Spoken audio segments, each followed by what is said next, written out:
শেষমেশ আমাদের ট্রেনও ঢুকে গেল।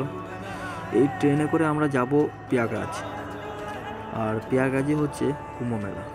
ট্রেনের অবস্থা তোমরা দেখতেই পাচ্ছ, এতটাই ভিড়, পা রাখার জায়গা নেই। ট্রেনের টিকিট তো আমাদের বলেছিল আছে, কিন্তু সেটা জেনারেল, এটা জানতাম না। আমি তো ভেবেছিলাম রিজার্ভেশন। অবস্থা দেখ, দাদুর গায়ের উপর শুয়ে পড়েছি আমরা। ব্যাগ রাখার কোনো জায়গা নেই। কোথায় ব্যাগ রেখেছি দেখেছো? একদম উপরে ঝুলিয়ে রেখেছি। রাতেরবেলা একটু উঁকি মারলাম, ঠান্ডা লাগছে বলে সোয়েটারটাও পরে নিলাম। জ্যাকেটটা পরার পরে ঠিক 5টা 4-এ পৌঁছে গেলাম অনেকটা দূর।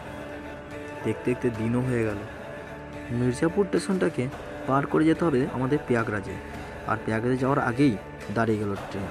হোল্ড করে দিল আমাদের প্রায় আধা ঘন্টার উপরে, কারণ ট্রেনটি অনেক আগে পৌঁছে গেছিল। এবার শুরু হলো আবার যাত্রাপথ। পৌঁছে গেলাম আমরা প্রয়াগরাজ স্টেশন। দেখা হচ্ছে পরের ভিডিওতে।